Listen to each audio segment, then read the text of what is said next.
Hi, Viktor. In this video I want to answer a question from one of my course members, Pratyush. The question is a longer one. So he wrote, earlier in my school days I used to make long progress in one go. Programming was fun.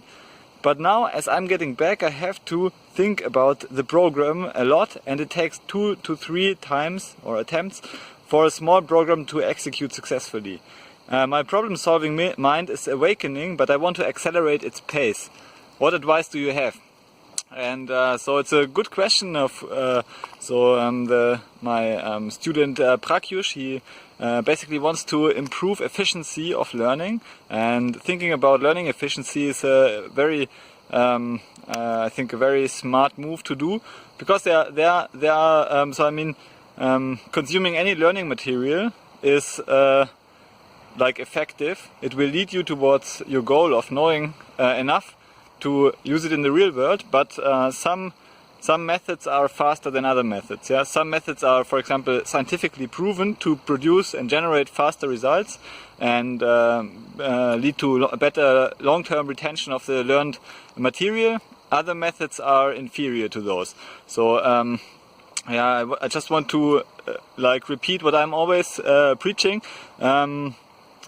In order to keep the learned material longer in your brain, you need to actively use it. So there is this differentiation in behavioral psychology called active learning versus passive learning. So an active learning means that you are actively using the material, you are thinking about the material, you are doing practice testing, which means that you are testing your own knowledge. So it could be another person, could be yourself, who asks a question, and you answer the questions regarding the material you have studied. So being actively participating in the learning process, maybe even teaching someone else, is much better than just consuming material. So just reading a book, just watching a course or watching a video, but not doing anything with it. Yeah, so active learning is much better, and it's scientifically proven to increase retention by 44%. And so you want to improve your problem-solving mind. How can you accelerate its pace? I would recommend that.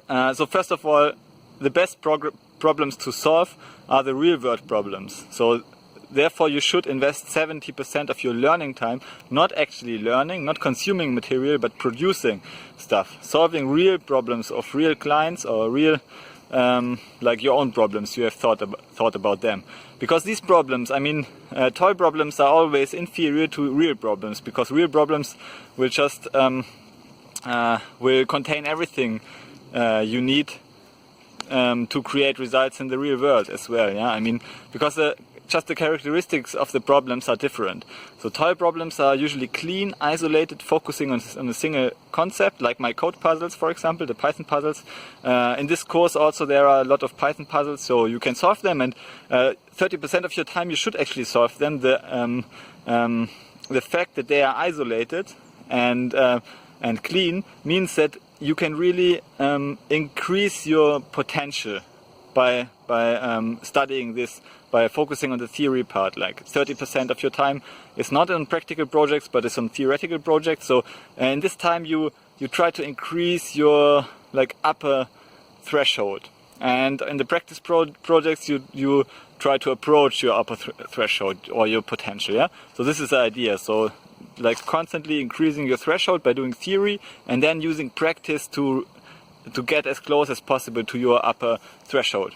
And so my answer is, divide the time like this. Study Python puzzles, because it's inherently problem-centric, and think about, do the guess. So you have the puzzle, even if you don't know the solution, guess a solution, and then check your solution with the gold standard solution. So this is one way of accelerating the pace of your problem-solving capability, and over time also your code will compile in the first try, and you will, these things will naturally improve. And then secondly, by focusing on the real-world projects, like for example the Python freelancer projects I have. So in this course there are also there's one lesson about 10 practical Python freelancer projects. By solving those projects, they are kind of interdisciplinary in nature. like real world problems always are interdisciplinary. So they don't focus on concepts or everything. They don't focus to be clean. They don't even focus on Python, for example, as a programming language. Many of those projects are like a bit messy. For example, you need to set up a web server and then execute Django backend and having some database communicating with your Django application running on the server, and you need to do scripting. You need to like know about shell accessing, so like remote accessing your application and so on. Yeah, so there's a lot more involved than just Python. Python is a central part of it, and by improving your Python skills, everything else will also improve, and all these other problems you will also improve. But I mean, doing these practical projects will ultimately decide about how you can reach your potential. So even if you don't do a lot of theory, so there are people who don't increase their potential, like they don't do theory, but still they can push it very high only through practice. So by doing this you can reach, like for example in the chess world, only by doing practical stuff, only by doing practice you can reach the ELO rating of 2000, which is not grandmaster level, but it's a very expert level, very advanced level. So you need, but I suppose that you want to reach even higher level, like even like the equivalent of the grandmaster level in chess in Python, and in this case you need also to increase your theory skills, and also by increasing your theory skills it will be much less harder. Yeah, so I mean the theory will help you study faster and more efficient. So I would still do the 30% theory part, also focusing on problem solving like Python puzzles, or watching course tutorials and everything else. Like you also have free access for the Pfingster Computer Science Academy, where I release a lot of mini courses about various Python topics, and you can also watch them. And so this increases like your threshold, and then you try to push your real world skill level to as close as possible to your potential. And yeah, so my number one advice is not very fancy, but nonetheless I think the best advice there is. Focus on the real world projects, even if they become messy, and solve them. So even if your code doesn't compile the first time, it really doesn't matter. I mean, it really, nobody cares whether your code compiles the first time or not. People only care about whether you can give them results. And if you can give them results, everything else is fine. Yeah? Really, it's not important that your code doesn't compile at the first go. Just you need to stay on the track until you have solved the problem. Do not end working on the project prematurely before you have solved the problem.